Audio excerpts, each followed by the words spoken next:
یه بحث دیگه ای که من خدمت دوستان اینجا میخوام بگم، چون شما همه از اندیشمندان کشور هستید، زیاد این روزها در مورد کرسن صحبت کردن. منم آقای جلیلی رو دعوت کردم به مناظره ایشان، وقتش سر شروع بود نیامدن. حالا من بازم بهشون امروز پیغام دادم که من همچنان بر اون چیزم هستم، که چه میدونم الان سرشون شلوغه، اما هفته آینده از یک شنبه دوشنبه دیگه فکر کنم سرشون خیلی خلوت بشه، میتونم بشین بیان با هم مناظره کنیم انشالله، بحثو داشته باشیم. من همچنان بر پای مناظره هستم.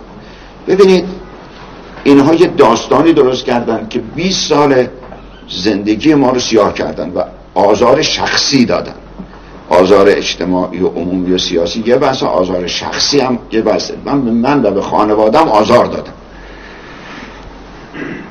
چون بالاخره ما توی جامعه زندگی میکنیم و آمد و رفت داریم، زندگی میکنیم، تو خیابون میریم، اسکورت نداریم، چیزی نداریم، همجور باید بیان بریم. اینها نمیخوایم همینجور راحتی.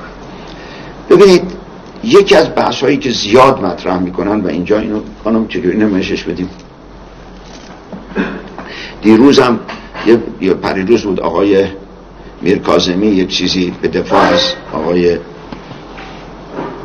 دکتر چیز گفتن، آقای دکتر اون نمیخواد برش بکنم اون بقیرش بزن، آقای جلیلی گفتن و بعد گفتن اینها قیمت گاز رو طوری فروخته بودن که ما رو مثلا چی میکرد اینا. ببینین این حرفاییست که اونا ادعا میکنن، میگن کرسن قیمتش 40 سنت بوده. چراغو خاموش کنین لطفا.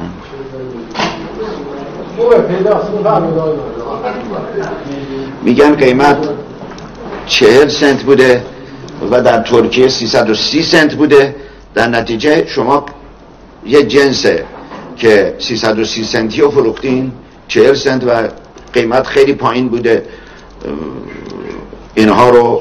یا مثلا قطر LNG شو میفروشه 10 میلیون BTU اینا، یا قطر مثلا میفروشه 506 سنت LNG شو به ژاپن میفروشه، یا صادرات گاز روسیه به آلمان 266 سنت. این حرفا رو، یا مثلا قطر همزمان فروخته 130 سنت شما ارزون فروختید و به همین هم چیز نمیان بکنن، اضافه میکنن خائن بودید، جنایتکار بودید، خیانتکار بودید، این حرفا رو هم میزنن. خب شما اکثرتون مهندسید یا مهندس هم نباشید، سرتون در کار اقتصادی و بازار و حساب کتاب هست. ببینید یک شیر، اگر یه نفر شیر چیزی تولید کنه، شیر گاو توی جیرفت، شیر خام در جیرفت یه قیمت داره. اگه فرض کنیم فقط جیرفت مرکز تولید شیر خام ایرانه، این شیر رو اگر ببرید و در خوی عرضه بکنید، قیمتش چقدر و به صورت پاستوریزه عرضه بکنید، قیمتش با قیمتی که در جیرفت عرضه میشه چقدر فرق داره؟ یکی اینی که شما اینو باید بیان مثلا 2000 کیلومتر حمل کنید، یکی دیگه اینی که اینو باید ببرید توی کارخونه چیکارش کنید؟ پاستوریزش کنید. پس اگر میخواین دو تا قیمت رو با هم مقایسه کنین، باید کیفیت و محل تحویل درش تأثیر بذاره و شما این دوتا رو ببینید، یعنی همسنگ بکنید چیزها رو. نمیخواد این رو ببینید. ما یه گازی داشتیم اینجا، ملاحظه بفرمایید، در اینجا میدان سلمان، ما اینو می آوردیم سیری، از سیری می آوردیم به سکوی مبارک، از اونجا خودش می برده این گاز رو ترش ما تقلیل. این گاز رو اگر ما بخوایم ببریم به ترکیه باید اینجا بیاریم 250-300 کیلومتر اینجا بیاریم فارس جنوبی چی؟ مثلا گاز ترش نمیدیم بعد اینجا تصفیهش کنیم، بعد 1800 کیلومتر ببریمش به چی؟ مرز. خب اینها ما اگه میخوایم قیمتها رو بدون شلوغ فلوغ کردن عوامی، یعنی مار نکشیم به جای اسم مار، باید بیایم یک جدولی رو پر کنیم. هزینه انتقال دریایی گاز رو با خط لوله دراریم، هزینه پالایش گاز رو در هر میلیون بیتیو واحدی است انگلیسی چون همه جور به کار میبرن ما همون. هزینه انتقال گاز با لوله در خشکی هم دراریم. من 5 تا مشاور گرفتم برای این کار. اینایی که من در آوردم همه اسنادی است که در محاکمه ای که من رفتم در دادگاه همه اسناد اونجا ارائه دادم. 5 تا مشاور من گرفتم که سازه بود، هیربودان بود، یکی دیگه بود، برای 2 تا مرکز پژوهشی، یکی مال شریف یکی مال فنی. این 5 تا یه اعداد داد. ما اینجا یه IRR تهیه کردیم، نوشتیم. ملاحظه بفرمایید. چون قیمتا فرق میکنه. شما سود انتظاری تو این سرمایه‌گذاری نمیشین 10%، 15%، 20%، 15%، 20%، 15%. خب بعد گفتیم اگر ما بعد آمدیم 15 رو گرفتیم. گفتیم اگر 15% ما IRR داشته باشیم 12.6 سنت در میلیون بیتیو هزینه انتقال دریایی گاز در صد کیلو. با همین عدد 81.2 سنت در هر میلیون بیتیو هزینه پالایش گازه و در خشکی، چون میدونید در دریا حدوداً 2.5 برابر هزینه خط لوله است نسبت به خشکی. اینجا کمپرسور ندیدیم، اینجا کمپرسور در خشکی دیدیم چون طول فاصله خیلی زیاده بدون کمپرسور گاز نمیشه. ما اینجا گفتیم 64.4 سنت در هر 1000 کیلومتر خشکی هزینه انتقال. خب حالا ما اینا رو که داریم میتونیم بیام چیکار بکنیم؟ بیایم همسنگ بکنیم با در نظر گرفتن اینها. ببینید قیمت گاز ترشو ما آمدیم محاسبه کردیم، گفتیم همین گازی که ما داریم اگر ببریم به اگر ببریم به مرز ترکیه قیمت چقدر میشه؟ اینجا ملاحظه فرمایید. اینجا 68 سنت قیمت فروش گاز ما بود، نه 40 سنت. قیمت فروش گاز ما متوسطش در اون مقطعی که فروختیم 68 سنت. 37.8 سنت بابت انتقالش که ما اینو انتقال بدیم توی دریا. 81.2 سنت هزینه پالایششه، 116 سنت هزینه انتقالش، میشه 303 سنت. در مقابل چقدر؟ در مقابل اون 330 سنتی که اونا میان میکن. پس 90%شه، 93%شه، 303 سنت تقسیم بر دقیق 326 سنت 93% میشه، نه 20% یا 15%. اگر میخوایم مار بکشیم خب مار بکشیم، کاری نداره. کسایی باید ببینیم کی گوش میده، کی مخاطبتون.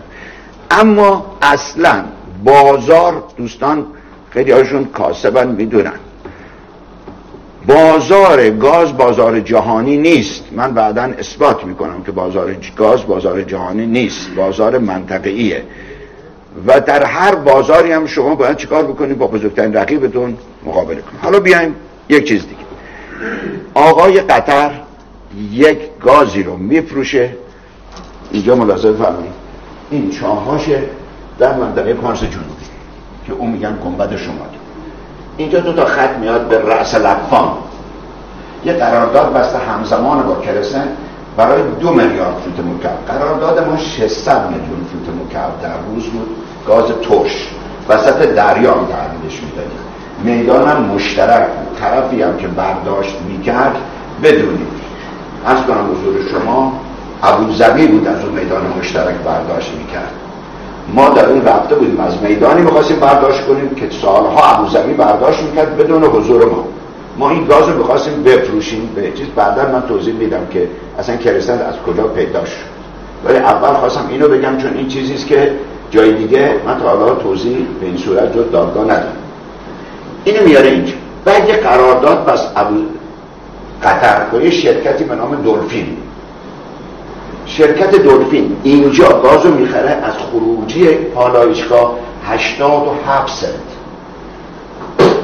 میاد 370 کیلومتر تو دریا انتقالش میده، اینجا میفروشه به المبادله ابوظبی 130 سنت که این 43 سنت این وسط دقیقاً طبق محاسباتی که من خدمتتون گفتم همون هزینه انتقال دریاست. ولی جالب این 87 سنت اینجاست. 87 سنت گاز چی رو میفروشه؟ گاز شیرین هزینه چیز رو اگر کم بکنیم، هزینه پالایش رو کم بکنیم، که من در آوردم 82 تا، اصلا 82 تا نگیریم، بیایم بگیریم 67 تا، 20 سنت بیشتر گیرش نمیاد، در حالی که اونی که گیر ما میامد 68 سنت بود. پس ما بهتر از اون فروختیم. تازه قیمت قرارداد دولفین وابسته به قیمت نفت خام نیست، میگه سالی 2% افزایش پیدا میکنه. 20 ساله داره این کار رو میکنه. قطر هم همچنان داره به قراردادش احترام میذاره، زیر قراردادش نزده، در حالی که قرارداد ما با کرسنت تابع قیمت نفت بود. یعنی ما تابع قیمت نفت بود که البته حالا اون جای خودش، یعنی ما از تقریبا بیش از 3 برابر قیمت چیز فروختیم، قیمت دولفین.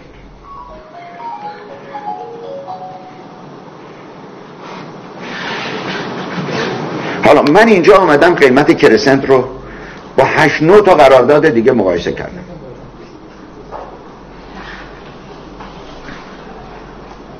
همه اینها که چطور بشه. ببینید اینا رو من با واردات از ترکمنستان، صادرات گاز از ترکیه، فروش داخلی، پیشنهاد دولفین، قیمت المبادله. المبادله که همون نیست که خدمتون گفتم، یه شرکتی است ببین در امارات 3 تا شرکت بودن تو گاز کار میکردن. یکی المبادله بود که انحصار گاز امارات دست اونه الانشم، و این تمام گاز وارداتی رو اون تنها انحصارا وارد میکنه و بین شیخ نشینا توزیع میکنه.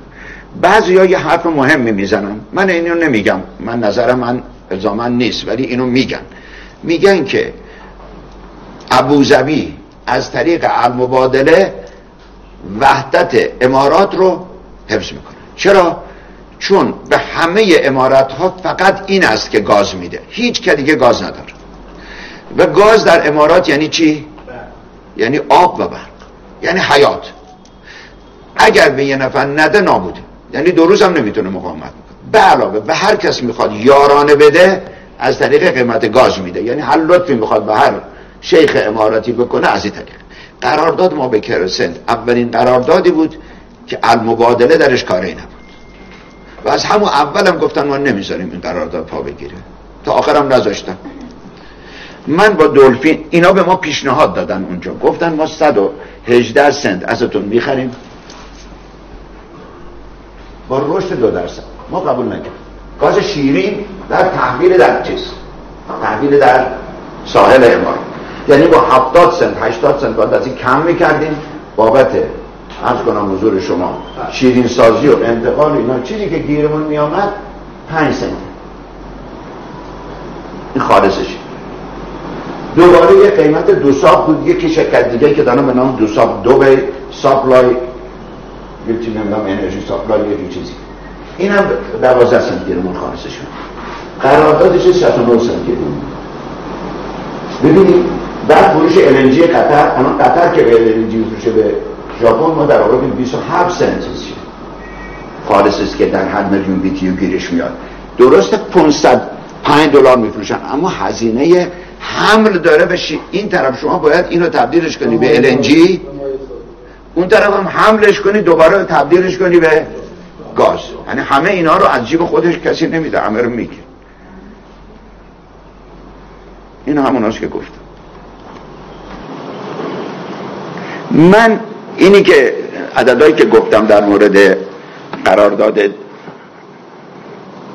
شما قراردادهای گاز و اینا رو میدونید افشا نمیشه تو دنیا، منتشر نمیشه، فقط از روزنامه چیزی میگین. من برای اینکه یکمی سفترش کرده باشم یه نامه نوشته بودم به عرض کنم حضور شما رئیس GECF که روسی بود، گفتم آقا این قرارداداشون وضعشون چیه؟ اون به من نامه نوشت که آقای زنگنه احتراما در خصوص نامه فلان ضمن تشکر و قدردانی از شما متاسفانه اطلاعات درخواست شده در اختیار این دبیرخانه نمی باشد، گرچه ما نیز برخی از اطلاعات مرتبط با شرکت های قابل اعتماد رو استفاده می کنیم. اطلاعات مذکور در مورد پروژه خط لوله دولفین اینه که در 1399 آغاز شده، اولی محموله گازش رو 2007 داده، قیمت فوبش هم 87 صدم دلار. و در 2 تا گزارش برام میفرسته که یکی آکسفورد داده، مؤسسه آکسفورد برای مطالعات انرژی، یکی دانشگاه کمبریج. من بر مبنای اینا آمدم اون حرفا رو گفتم. پس این بحثی که میکنن که شما رفتین با قیمت ثمن بخس به اینا دادین، یا قیمتتون اصلا چیز بوده، غیر عادی بوده، بی ربط بوده، فلان بوده، یا اصلا در 7 سال اول قرارداد ثابت بوده، این حرفای دروغی. ببینید این فرمول قیمت ما هست 48 به علاوه دلتا سوم ضرب در پی ام اینا 1 تقسیم بر 18 در 7 سال اول. در 7 سال دوم میشه همین هست، ولی این 48 به علاوه دلتا سوم، این یک پرانتز اینجا میاد، این پی ام اینا 1 تقسیم بر 18 همه رو در بر. چرا 7 سال و 18 سال کردن؟ این طرف گفت آها من تو اینجا تازه دارم وارد میشم، شما به من اجازه بدید که من بتونم بازاریابی بکنم در این کارم و این فرصت بازاریابی رو به من بدین که برم تو این بازار نفوذ بکنم، 600 میلیون گاز رو بتونم بفروشم. فروشم یه دفعه از اول 600 نبود، با همین 200 تا شروع میشد میرفت بالا. خب میان میگن این قیمت ثابته. این قیمت ثابت نیست، این تابع تغییرات این قیمت نفت در سال قبل. این قیمت 18 دلار ما اون موقع قیمت نفت. البته منو کلی محاکمه کردن چرا نوشته 18 دلار، باید بیشتر می‌نوشتی قیمت. آقا مخرجه، اگر من 1 می‌نوشتم که بهتر بود. چرا شما میگین بالا بود؟ نه قیمتم بالا بود. گفتم آقا 18 تو مخرجه به جون بچه. این اگه بالا ببری درآمد بکن. این دلتا چیه؟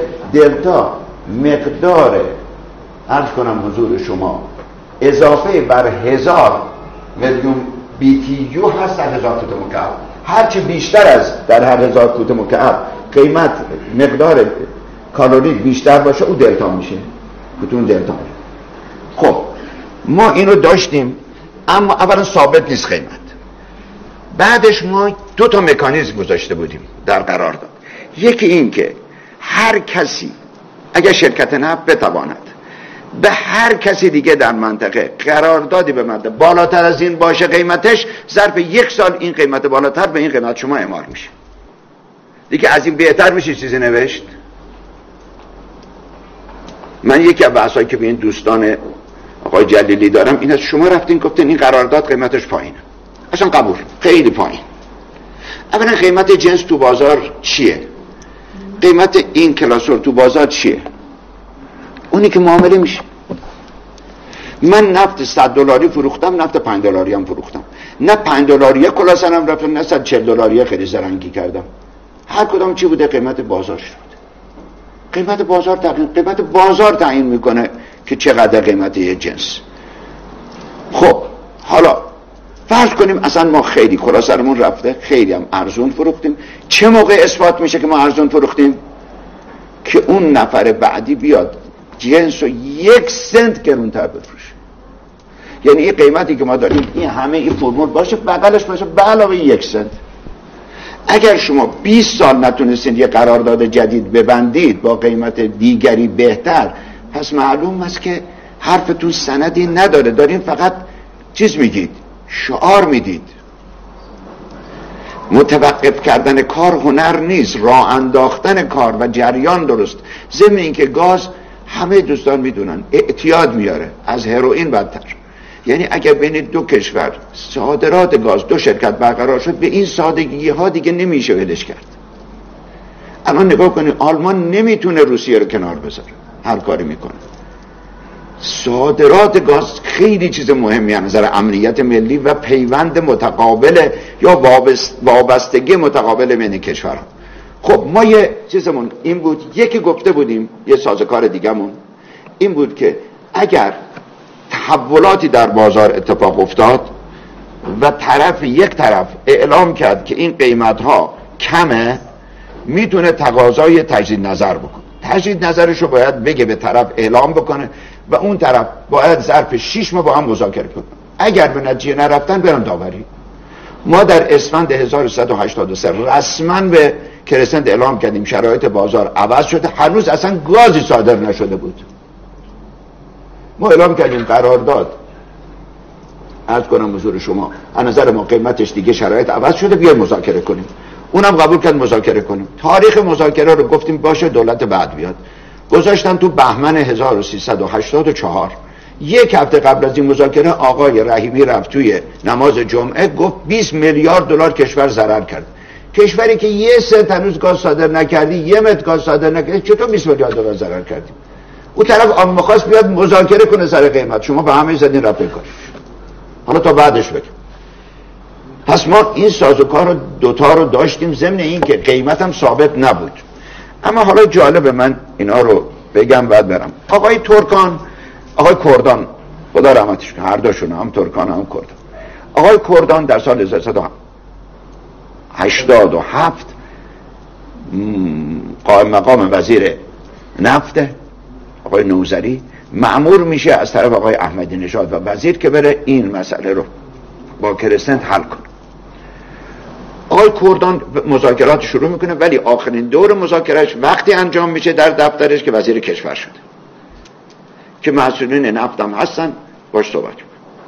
اونجا میره به یه فرمول خوبی میرسه که ایران هم قبول دارن، اون هم قبول دارن که اینو اعمال کنن، از 2 یا 3 ماه بعدم گاز تحویلش کنن. فردای این توافق کیهان اطلاعیه میده که این خیانت بزرگ داره اتفاق میفته.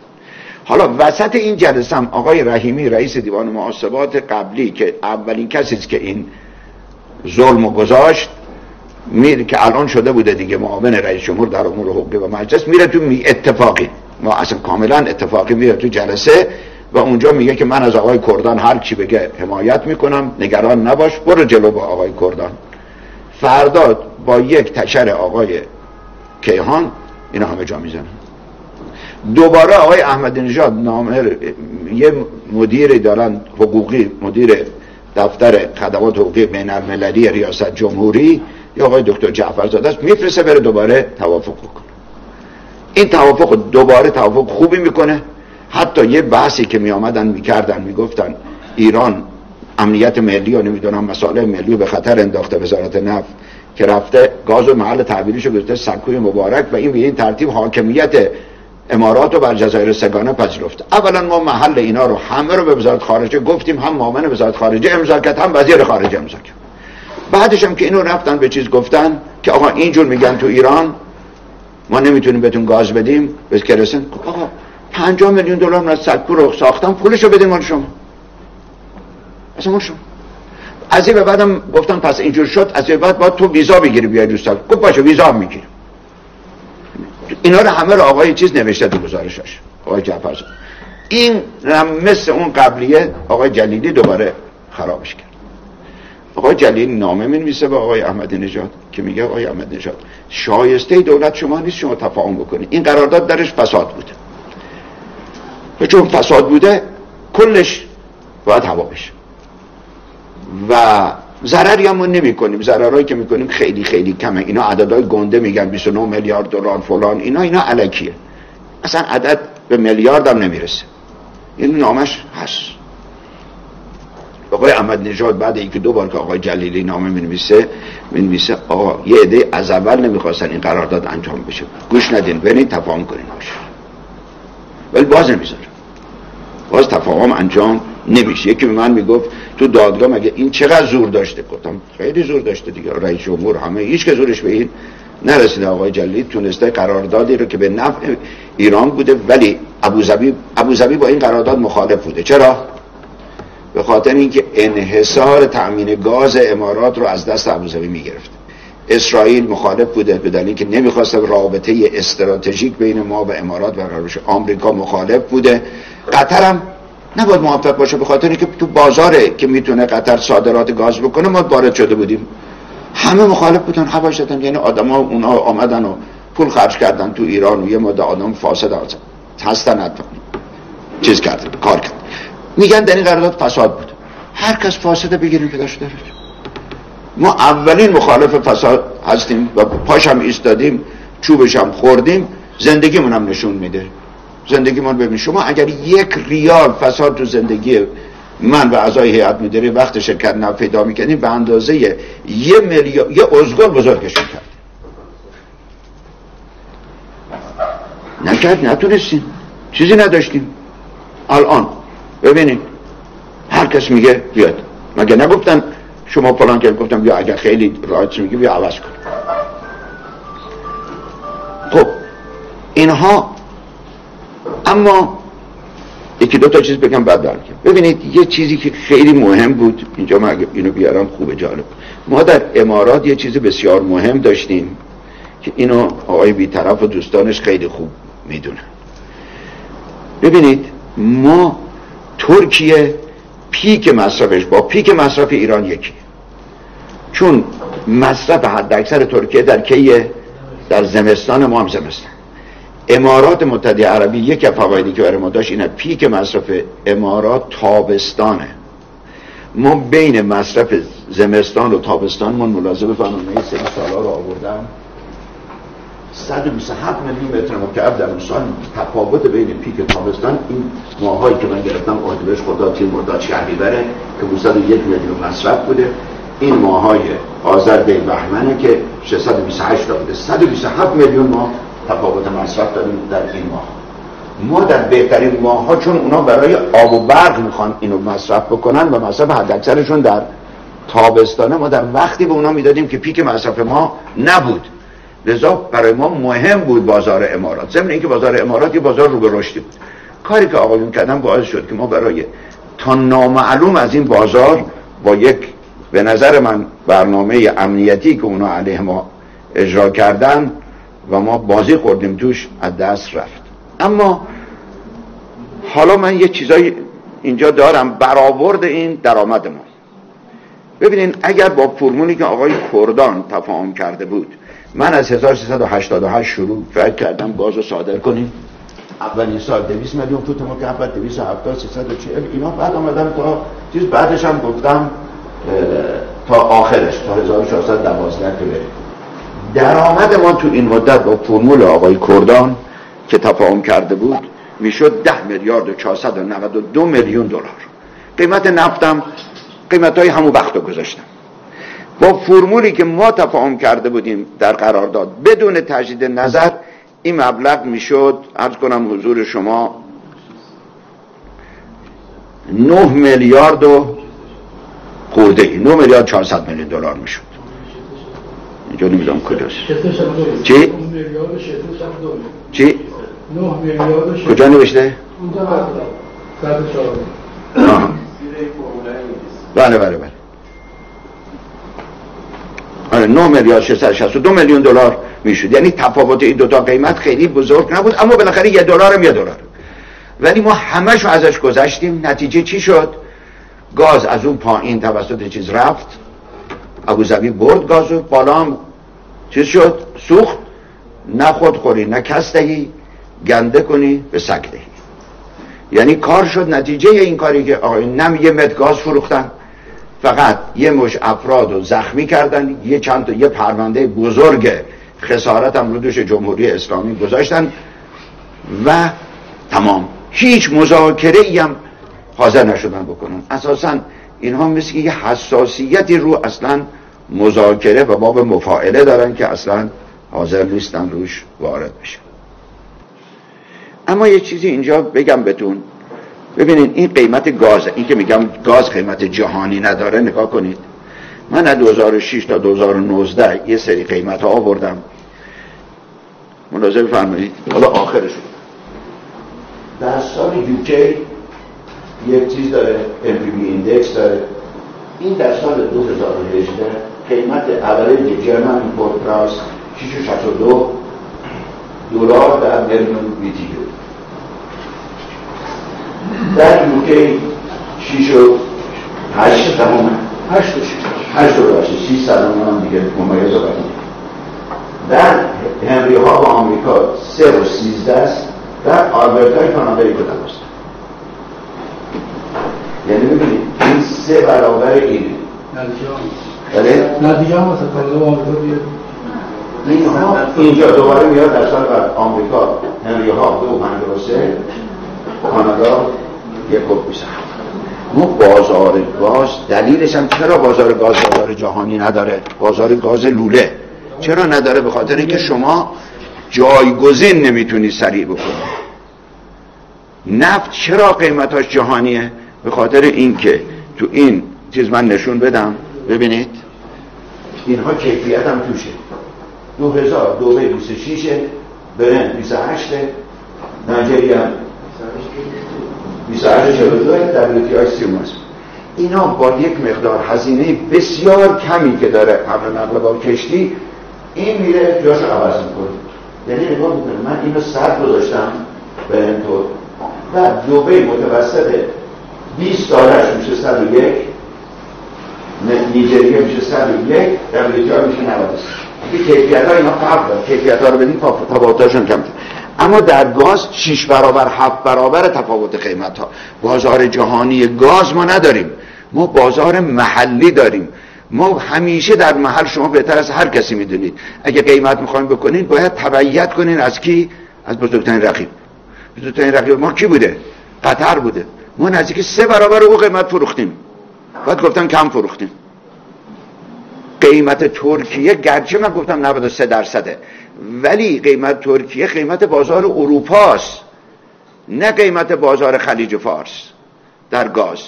و اینها یه چیزایی است که آقایون به نظر من میفهمن ولی نمیخوان بپذیرن. نه اینکه من باورم نمیشه نفهمن و بگیم اصلا نفهمی دارن یه حرف میزنن، میفهمن اما نمیخوان قبول بکنن. و ایدئولوژی همینطوره دیگه، ایدئولوژی آدم رو یک چیزایی بهش اعمال میکنه که نمیتونه ازش فراتر بره. حق و باطل رو با ایدئولوژی میسنجه، نه با اینکه عدد و رقم و حساب و کتاب و اینها نمیفهم. خب اما ببینید ما هدفمون صادرات گاز بود. ما هم با تمام شرکت هایی که در چیز وجود داشتن در منطقه اونجا میخواستن که المبادله بود، دوساب بود و شرکت کرسنت مذاکره کردیم، بهترین قیمت رو به ما کرسنت داد، ولی به همه زدن، یعنی نذاشتن این قیمت انجام بشه. حالا وقتی که آمدن گفتن فساد شده، میشه فساد شده، اصلا فرض کنیم فساد شده، ما که طرفدار فساد نیست، هر کس فاسده بگید. اخیراً آقای میرکاظمی گفتن میخوای اسنادشو بگم؟ چرا میخوام؟ من چرا نبخوام؟ اصلا چرا از من میپرسی؟ تو چرا اسناد منتشر میکنی؟ اسناد باید 20 سال پیش میدادی به قوه قضاییه که اینا رو بگیرن درازشون کنن، چرا ندادی؟ چرا 20 سال نگه داشتی؟ حالا میخوای از من پرسی منتشر بکنم؟ هم منتشر بکن هم بده به قوه قضاییه. هر کاری میتونی بکنی برای مبارزه با فساد بکن، منم پشت سرت هم حمایتت میکنم، همه جور هست. چون بیشترین آسیبو من دیدم، شب و روزم رو سیاه کردین. بدین، چرا نمیدین؟ بدین به هر کسی. آدمای بیگناه هم شما میخواین محکوم بکنین، خب او جدا. ببینید وزارت نفت جز در دولت آقای میرکاظمی، یعنی در دولت آقای وزیری، در وزارت آقای نوزلی، در وزارت آقای رستم قاسمی طرفدار اجرای قرارداد بودن، ولی میگفتن فاسد هم اگه کسی هست بریم باید چی کنیم؟ برخورد. سازمان برنامه موافق بوده، بخش از وزارت اطلاعات موافق بوده، وزارت خارجه موافق بوده، وزارت اقتصاد موافق بوده، اینا همه موافق بوده که قرارداد که قرارداد اجرا بشه، فساد هم بر خودش بشه. از یه مقطعی آقای احمدی نژاد هم به شدت موافق میشه. تنها کس جریانی که مخالف بوده آقای جلیلی و دبیرخانه بود.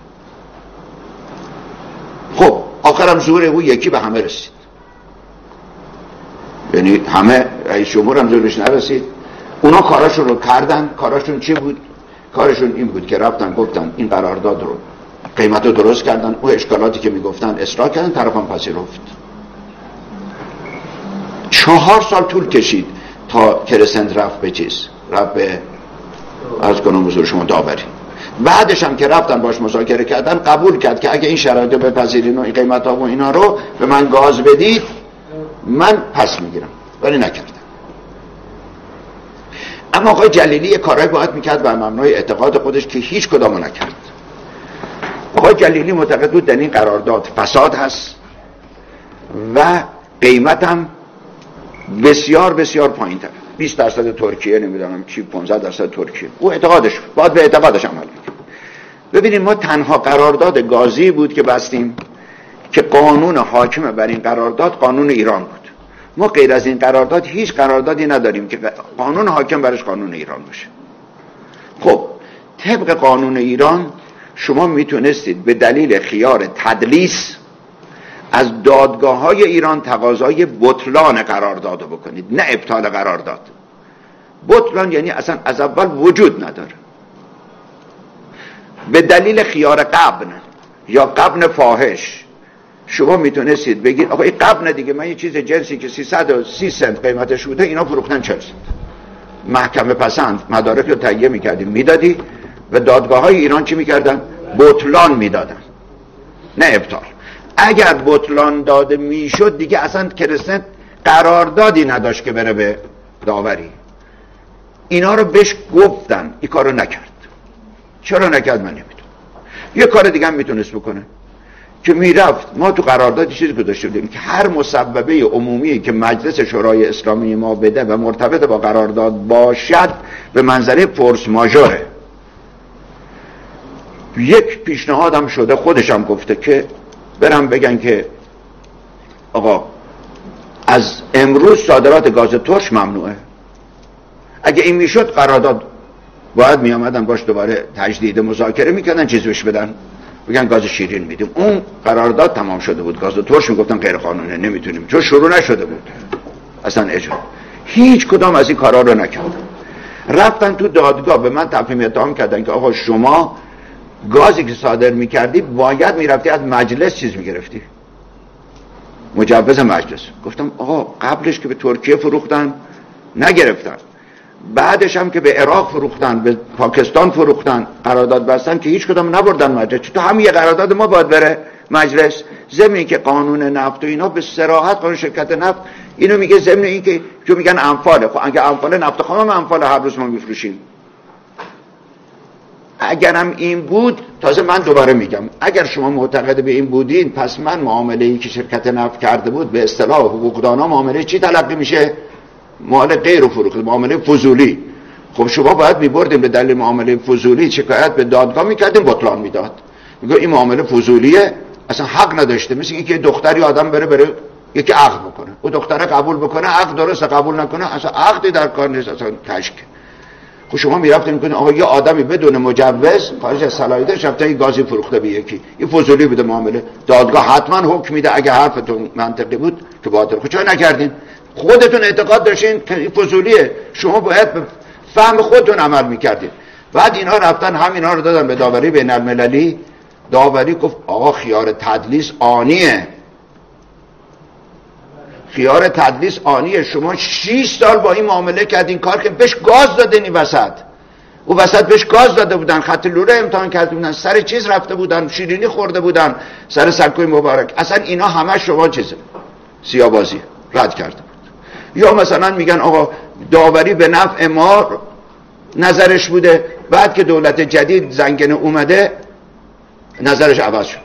326 صفحه حکم داوری، یک کلمه در این 326 صفحه نیست که درش گفته باشه که چون دولت اینا قبلی ها عوض شدن و جدید آمدن نظر من عوض شد. هیچ چیزی نیست. اینا رفتن من نمیگم دادگاه تحت فشار قرار گرفت، رفتن دادگاه قوه قضاییه رو سنداش هست تحت فشار قرار دادن که حکم مورد نظر ما رو بده، قاضی ویژه تعیین کن حکم مورد نظر ما رو بده تا بدیم به چیز، تا به دیوان داوری بدیم. اقرار کردن. هست شرم‌آوره که به یه عده آمدن گفتن که شما بیاین بگین که ما فساد کردیم، ما شما رو محکوم میکنیم، اقرار کنیم به فساد، ما شما رو محکوم میکنیم، بعد که محکومیت ما تو دادگاه تمام شد بعد شما اعاده حیثیت میکنیم. سندش هست. این دیگه از این شرم‌آورتر میشه کار کرد. چرا؟ چون اول اون کارهایی که باید میکرد نکرد. فکر کرد ما زیر 1 میلیارد دلار ممکنه خسارت بدیم، بعد که دید عددا گنده شد ترسیدن، آمدن گفتن پس فساد پیدا کنیم، آمدن چیز درست کردن، یه داستانی درست کردن. واقعا قرارداد در نظر من قرارداد خوبی بود، هیچ اشکالی بر قرارداد وارد نبود، اما در زمان خودش 2 سال طول کشید این قرارداد داخل سیستما هی چرخید، تو وزارت برنامه بودجه، تو برنامه بودجه، تو اقتصاد دارایی، تو همه جا. این که آقای میرکاظمی اخیراً گفته وزارت اطلاعات و نمیدونم سپاه و سازمان بازرسی دیوان محاسبات همه به ما هشدار دادن یک نامه نشون بدن که در تا سال 84 میانه 84 که ما بودیم گفتن که ما اینا نامه نوشتن. همه این نامه ها اینا بعد از بحثای آقای چیز بحثای آقای رحیمی در دیوان محاسبات اصلا هیچ بحثی نبود. ما بردیم پیش آقای من نوشتم که آقا این قرارداد دورش پدر ما رو در آوردن انقدر اذیتمون میکنن، شما یا به ما بگو بله یا بگو نه. ایشان فرمودن آقای چیز بیاد، معاون حقوقی رئیس جمهور، وزیر خارجه، وزیر اقتصاد دارایی، بنده و دبیر شورای عالی امنیت ملی. آقای روحانی نیامدن تو جلسه، بقیه همه نوشتن قرارداد اجرا بشه. دادیم با آقای روحانی که رئیس شورای عالی امنیت ملی بود، نوشت با مسائل اقتصادی و امنیت ملی قرارداد اجرا بشه. ما در اسفند در اردیبهشت 1180 قرارداد امضا کردیم، با موافقت رئیس جمهور در اسفند 1181 چیزش کردیم، تنفیذش کردیم. بعد یه بندی در قرارداد بود که این ظرف نمیدونم چند ماه اگه باید ضمانت نامه بده. شما میدونید در قرارداد صادراتگاه هیچ کس تضمین نمیده چون دو طرف گیرن، ولی ما از این تضمین گرفتیم.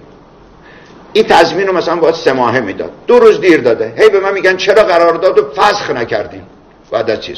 حالا کی بوده این زمانی که این ضمانت داده؟ مثلا اردیبهشت 1182 که یعنی 2 ماه 3 ماه بعد از این که ما چیز کردیم تنفیذ کردیم. میگن چرا رد نکردیم؟ آقا ما اصلا نمیخواستیم قرارداد رو چیز کنیم، قرارداد رو لغوش. ما این قرارداد رو مفید میدونستیم، قرارداد خوبی میدونستیم. بعد از کلی زحمت ما یه سر پل باز کردیم برای خودمون تو امارات. برای 2 ماه گذشته از اینکه رئیس جمهور تنفیذش کرده حالا خور شدیم بریم ردش بکنیم. ولی اگر من میدانستم که اینجور اتفاقی میفته غلط میکردم، به گور پدرم میخندیدم، از روز اول پا تو دولت بذارم. میدونستم اینجور کاری به سرم میارن بعد از 30 سال وزارت و 46 سال خدمت به دولت جمهوری اسلامی پامو در دولت نمیذاشتم. الان به بچه‌هامو لعنت میکنم برام تو دولت کار بکنم. ولی چی کارو کردیم؟ اگه میدونستم اینجور میشه، میگن تو باید فکر میکردی که یه روزی ممکنه اینجور بشه. کجا میدونستم؟ اگه میدونستم اولین چیز انسان این است که صیانت نفس بکنه، خودشو حفظ بکنه. شما حیثیت منو آسیب بهش زدین، آرامش منو آسیب زدین، تمام مرضای دنیا رو به سر من ریختین. نفرینتون نمیکنم، میگم خدا هدایتتون. ولی بدونید خدا هست، خدا میبینه. و من کرمانشاهی مسئله دارن، میگن خدا دیرگیره ولی شیرگیره. خدا دیرگیره ولی شیرگیره، میگیرده تو. فکر نکنید در میرید، این کارا رو میکنید همینجوری بزنه در رو. نه، در رو نداره، گیر میافتین. شما به حیثیت ما رو کردین مثل این که شکار کردیم. یه مش آدم محترم، آدم مردن، چند نفر از اینایی که بودن مردن بیچاره، مثل آقای کاظمپور. آقای کاظمپور جز خدمت به کشور با صداقت تمام عین ترکان هیچ چیزی نداشت، تمام وجودش عشق به ایران و اطلاع ایران. حالا به هر حال من می‌خواستم عرض بکنم این داستان خدمت شما که یه داستان سیاه‌بازی چیزیست که برای اینکه هر روز میگن کرسن، شما مقصرش آقای جلیلی. شما تمام این کارو ما از چیز شماست، به دلیل اشتباهات غلط شما نمیتونی مذاکره کنی، نه جرأت مذاکره داری، نه قدرت انعطاف داری تو مذاکره. من اینا رو میگم بهت که این دوستانی تو اوپک هستن میدونن، من بالاترین ایستادگی ها رو در مقابل عربستان میکردم تو جلسات، اما هیچ وقت بهش بد نگفتم، هیچ وقت بی احترامی نکردم. وقتی که من آمدم بیرون جلی چیز رفته بود، آقای اوجی گفته بود خوش آمده آقای اوجی، اما هیچ کس برای من زنگنه نمیشه. من باش صریح بودم، ولی منافع ملی بودم که میفهمیدم اونم دنبال چیه، منافع ملیش. در عین اینکه با هم اختلاف داشتیم، رقابت داشتیم، با هم منافع ما رو تأمین میکردیم. من مذاکره بلدم، یاد گرفتم. شما فکر میکنی باید بری یا 1 یا 0، وسط 1 و 0 هزاران عدد هست. اون تو عدد چون متاسفانه کسری و ممیز داره، خوندنش کمی سخته. عدد ممیز داره، نمیخونین دیگه. بشینین بیان کار کنید، درست کنید، بتونید کشور اداره کنید. اینجوری نمیشه با ابلاغ دستورات و ابلاغ چیزا بیان کار کنید و اینجور مشکل درست کنید برای کشور. وقت بازی تشکیلات اطلاعاتی ما به هیچ که اتهام نمیزنم، اما مطمئنم دستگاه اطلاعاتی امارات پشتشون. من بقیه رو نمیگم دیگه که بعد از اینکه ما آمدیم چی شد. بازم نذاشتن کار بشه. ما 2 بار با اینا به قرار رسیدیم به تفاهم نامه نه، یعنی موافقت نامه که مسئله رو به طور کامل حل کنیم. شب اینا پارتی دادن، صبحش آمدن گفتن نمیکنم. چرا اینجوری میشه؟ شب آدم قبول داره، صبح میاد میگه نمیکنم. شما چه فکری میکنید؟ نذاشتن این کار بشه، چون به این پرونده یه عده نیاز داشتن که همیشه یه چوبی بالای سر ما باشه که بشه. من تازه این روزها کلی، من این 1 سال و نیم 2 سال برای اینا 3 سال نامه نوشتم که برای اینکه منافع کشور حفظ بشه چجوری رفتار کنید، چجوری دنبال بکنید که پولی هم از تو نتونن بگیرن، نتونن تو داوری بهتون لطفه بزن. اما 90% چه گوش نمیدن، چون اینا بعدشون شاید نمیاد که ما محکوم بشیم بگن اینا کردن، اینا خائنن، اینا فلانن. چه کاریه؟ سیاست تا کجا میره؟ خب یه بحث دیگه که من بگم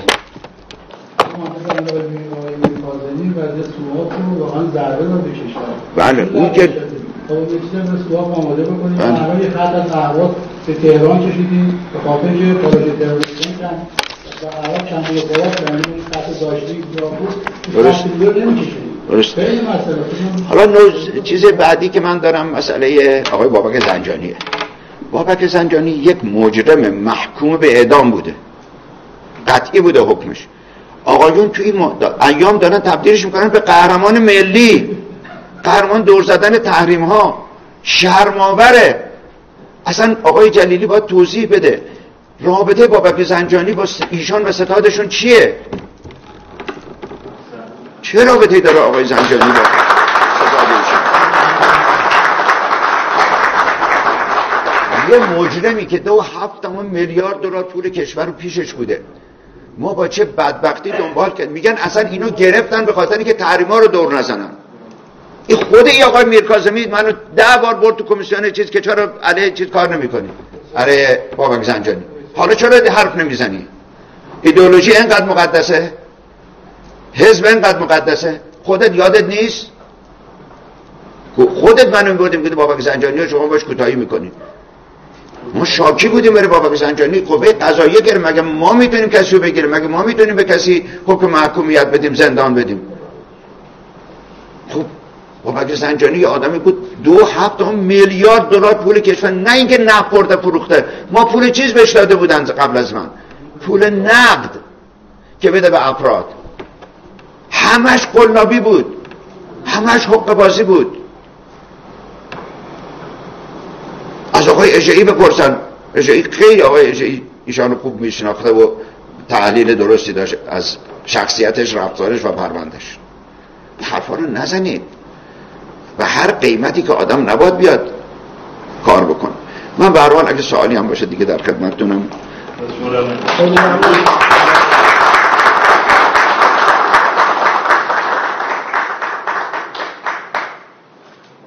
من ببخشید با آقای جلیلی گفتم بیا با هم مناظره کنیم. ایشان فکر میکرد توی مناظره هم میشه نیرو پوششی بفرسته. این که تبلیغات انتخابات نیست که پوششی بیاری. من کشتی میخوام باید بگیرم. کشتی که نمیشه کس دیگه بفرستی. من از تو سوال دارم. من میخوام بگم آقای جلیلی چرا تو از حق خیار قبن استفاده نکردی؟ چرا از حقت برای خیال تدریس استفاده نکردی؟ از پوششیت بپرسم. پوششیت میگه من نمیدونم، من نبودم. من خودت میخوام بپرسم چرا اشتباه گزارش دادی به رئیس جمهور که خسارت این بالا نیست؟ چرا اشتباه گفتی؟ اینا رو از خودت باید بپرسم. کسی دیگه که نمیتونم بپرسم، خودت باید بپرسم. خودت هم باید بیای جواب بدی. میگن ستاد آقای جلیلی بیاد با ستاد چیز مناظره. اصلا اینا تو جریان نیستن. خودش بیاد. چرا میترسی؟ ببینید یه چیز جالب بهتون بگم.